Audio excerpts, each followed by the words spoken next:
بسم اللہ الرحمن الرحیم۔ حج میں جو کچھ کیا جاتا ہے اس کو قرآن مجید نے شعائر اللہ سے تعبیر کیا ہے، یعنی اللہ کی طرف سے تجویز کیے گئے وہ علامتی پیغامات کہ جو ان ارکان کے اندر شامل کر دیے گئے ہیں۔ شعیرہ کی جمع شاعر ہے، اور شعیرہ کا مطلب مذہبی سمبلز ہیں، یعنی مذہبی دینی طور پر علامتیں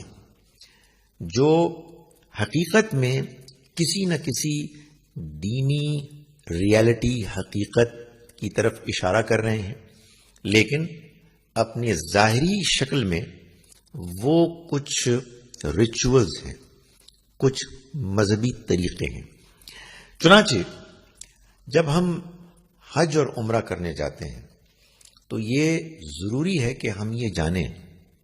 کہ وہ جو شاعر اللہ ہیں، وہ جو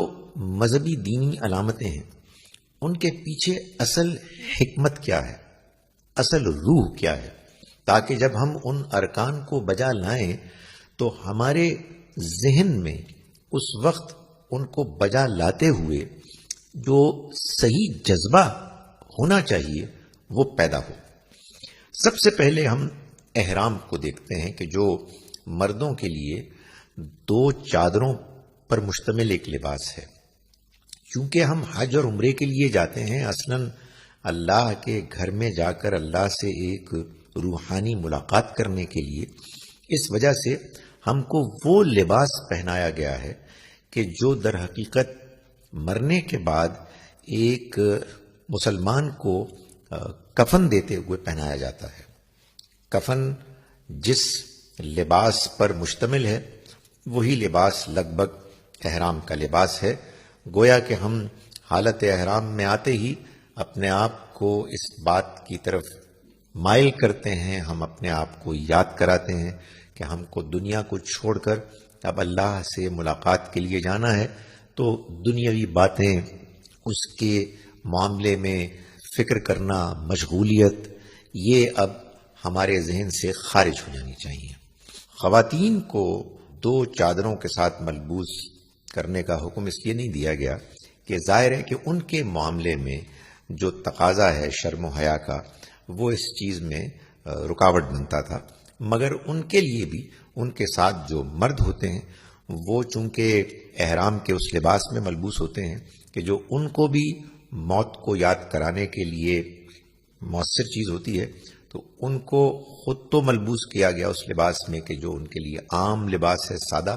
لیکن ان کے ساتھ بہت سے مردوں کے لباس کو دیکھ کے ان کے لیے بھی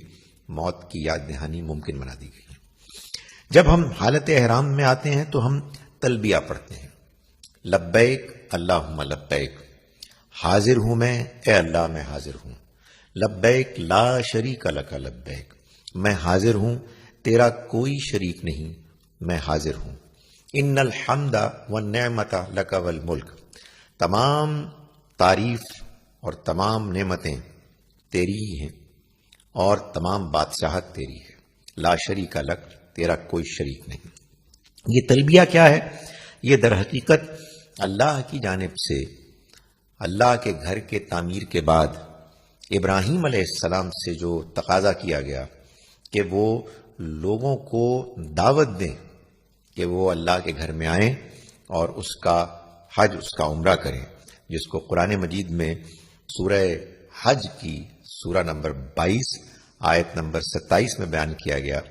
کہ وَأَذِّن فِي النَّاسِ بِالْحَجِّ، کہ تم لوگوں کو حج کے لیے پکارو، دعوت دو۔ تو چنانچہ ہم جب حج یا عمرے کے لیے جاتے ہیں تو ہم اللہ کی اس دعوت پر لبیک کہتے ہوئے جاتے ہیں اور ہم کہتے ہیں کہ ہم حاضر ہیں۔ اس کے بعد میقات ہے کہ جس کے گزرنے سے پہلے ہمیں حالت احرام میں ہونا ضروری ہے۔ گویا کہ اللہ کی اس سلطنت میں داخل ہونے سے پہلے جو علامتی طور پر ایک سلطنت ہے، ہمارے اس روحانی مقصد کو پورا کرنے کے لیے ہم کو یہ کہا گیا ہے کہ اب آپ اس سلطنت میں چونکہ داخل ہو رہے ہیں، اس لیے آپ کو صحیح یونیفارم میں ملبوس ہونا چاہیے۔ بیت اللہ اللہ کا گھر ہے، یہ گھر تعمیر کیا گیا اللہ کے حکم سے۔ اس کا مقصد یہ ہے کہ ہم اس کی جانب دیکھ کے، اس کی جانب رخ کر کے اس کو یاد کریں۔ یہ در حقیقت علامتی طور پر اللہ کی یاد کو تازہ کرنے کے لیے ایک عمارت تعمیر کی گئی ہے، جس کے ایک کونے میں حجر اسود ہے، کالا پتھر، جو در حقیقت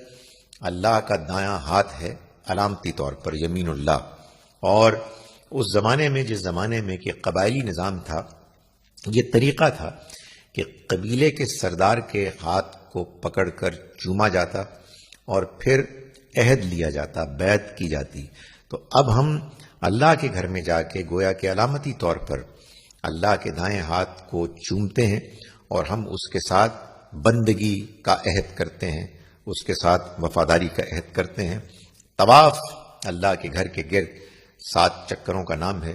جو در حقیقت جب ہم جاتے ہیں تو اپنی قربانی کو پیش کرتے ہوئے اللہ کے سامنے اپنی عاجزی کا اظہار کرتے ہیں اور اس سے درخواست کرتے ہیں کہ وہ ہماری قربانی کو قبول کرے، اور اس طواف کے نتیجے میں ہم اللہ کے بہت قریب اپنے آپ کو محسوس کرتے ہیں۔ ظاہر ہے کہ روحانی طور پر یہ ایک تجربہ ہوتا ہے۔ اور اس کے بعد جب ہم صحیح کرتے ہیں صفا اور مروہ کی، تو اس میں بھی ہم در حقیقت صفا سے مروہ اور مروہ سے صفا جب چکر لگاتے ہیں تو اللہ کے راستے میں صحیح محنت، کوشش ہے کہ جو علامتی طور پر ہمارے اندر پیدا ہوتی ہے۔ جیسے ابراہیم علیہ السلام نے اسماعیل علیہ السلام کو لے کر قربانی سے پہلے اس کے چکر لگائے، ویسے ہی ہم چکر لگاتے ہیں اور اپنے اندر وہ جذبہ پیدا کرتے ہیں کہ جو جذبہ اگر ہمارے اندر واقعی پیدا ہو جائے تو ہم اللہ کے دین کی خاطر سعی و جہد کے لیے آمادہ ہو جائیں اور ہمارے اندر وہ جذبہ پیدا ہونا شروع ہو جائے۔ یہ عمرے کی علامات ہیں، عمرے کے شاعر ہیں۔ اور اس کے بعد جو حج الاکبر ہے، جو 8 ذوالحج سے شروع ہوتا ہے، اس کو ہم